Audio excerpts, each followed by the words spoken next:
রাজশাহীতে কাজের কয়েক দফা পার হলেও সরকারি 23 কোটি টাকার 23 পয়সারও উপকারে আসেনি সাধারণ মানুষের। রাজশাহী থেকে সবুজ ইসলামের ভিডিও প্রতিবেদনে বিস্তারিত। সারা দেশে 30টি পৌরসভায় পানি সরবরাহ ও স্যানিটেশন প্রকল্পের BMWSSP এর আওতায় রাজশাহীর পবা উপজেলার কাটাখালী পৌরসভায় 2টি প্যাকেজের মাধ্যমে 23 কোটি 20 লাখ টাকা ব্যয়ে কাজ শুরু হয় 2020 সালে। কাজের মেয়াদ ছিল 1.5 বছর, তবে 5 বছর পেরিয়ে গেলেও এখন পর্যন্ত কাজ শেষ করতে পারেনি ঠিকাদার। স্থানীয় সরকার, পল্লী উন্নয়ন ও সমবায় মন্ত্রণালয়ের উদ্যোগে এই প্রকল্পটি বাস্তবায়ন করছে জনস্বাস্থ্য প্রকৌশল অধিদপ্তর। অর্থায়ন করেছে জিওবি, বিশ্বব্যাংক এবং AIB।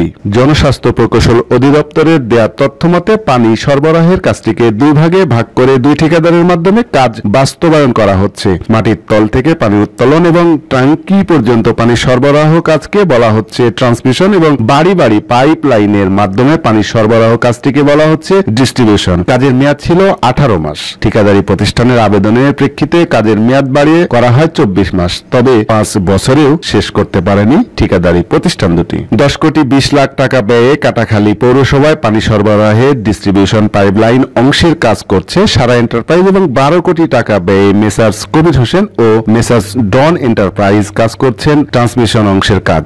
10 কোটি 70 লাখ টাকার মধ্যে 8 কোটি 46 লাখ টাকা এবং 12 কোটি টাকার মধ্যে 10 কোটি টাকা তুলে নিয়েছেন এই 2 ঠিকাদারি প্রতিষ্ঠান। বাঘা ও তাহিরপুর পৌরসভাতেও এই একই কাজ করছেন ওই 2 ঠিকাদার। সরেজমিনে গিয়ে দেখা যায় উপজেলার দেওয়ানপাড়ায় অবস্থিত বিশাল আকৃতির ওভারহেড ট্যাঙ্ক নির্মাণ কাজ চলমান। পাশেই কয়েকটি পাইপ পড়ে থাকতে দেখা যায়। এখনো বাড়ি বাড়ি পাইপলাইন সংযোগ দেওয়া হয়নি। স্থানীয় বাসিন্দাদের সাথে কথা বলে জানা যায়, দীর্ঘদিন পেরিয়ে গেলেও এখনো নির্মাণ কাজ শেষ না হয় কবে নাগাদ পানির সংযোগ তারা বাড়িতে পাবেন তা নিয়ে কেউ কোনো তথ্য দিতে পারেননি। কাজের ধীরগতির জন্য পৌরসভায় কয়েকবার মৌখিক অভিযোগ জানালেও কোনো প্রতিকার পাওয়া যায়নি বলে অভিযোগ করেন তারা। পৌরসভার 7 নম্বর ওয়ার্ডের শ্যামপুর এলাকার সাজেদুল ইসলাম বলেন, আমাদের এখানে পানির তীব্র সংকট। মোটর থেকে পানি তুলে ব্যবহার করি, খাবার সময় সেই পানিও মেলে না। দীর্ঘদিন হয়ে গেল, এখন পর্যন্ত ওই ওভারহেড ট্যাঙ্কের কাজ শেষ হয়নি। কবে হবে তাও জানি না।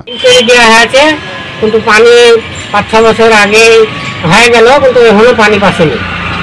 আচ্ছা, দ্বিতীয় কথা হলো যে পানি বগের আমরা খুব অসুবিধা আছি। পানির ট্রাঙ্ক বসা আছে, কিন্তু এখনো পানি আসেনি। আমরা পানির জন্য খুব দুঃখিত, খুব কষ্ট আছি। বাড়ি প্রতি লাইন গেছে, মোটা মোটা পাইপ।